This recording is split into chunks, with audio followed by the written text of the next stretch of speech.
তো নারীদের যে ব্যথা, যে বৈষম্য নারীদের প্রতি যে নির্যাতন যুগে যুগে চলেছে, এতে নারীরা এই বেগুনিকে সেলিব্রেট করে।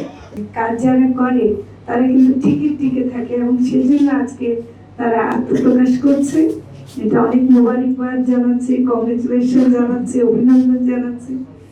আমি একটু বলতে চাই, যেহেতু আমি জেনজির অংশ না, আমি পুরনো মানুষ, তো সেজন্য একটু বলতে চাই যে আন্তর্জাতিক নারী দিবসে আপনারা খেয়াল করবেন, সাংবাদিক ভাইরা বিশেষ করে আপনারা জানেন যে এই দিন দেখবেন যে কোনো অনুষ্ঠানে যান, সবাই আমরা বেগুনি কাপড় পরি, বেগুনি শাড়ি পরি, যে কোনো রঙের বেগুনি পরি। বেগুনি রংটার একটা পলিটিক্যাল অর্থ আছে।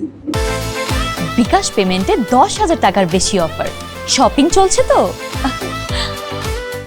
রাজনৈতিক অর্থ আছে, যেটা আফ্রিকাতে প্রথম চালু হয়েছিল।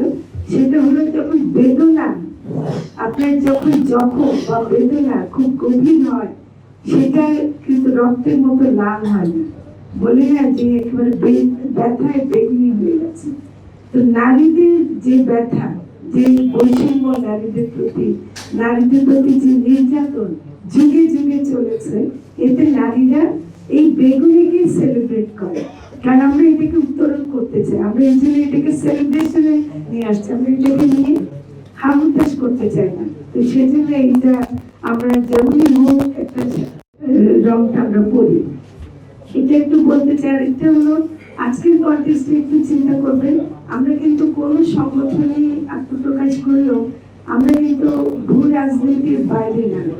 বর্তমানে ইরানে যে যুদ্ধটা চলছে, এবং দেখবেন যে শুরু হতে না হতেই প্রথম আক্রমণে তারা একটা বালিকাদের, মেয়েদের, ছোট বাচ্চা মেয়েদের একটা স্কুলে, প্রাইমারি স্কুলে আঘাত করেছে। 168 জন শিক্ষার্থী মারা গেছে, মেয়েরা মারা গেছে।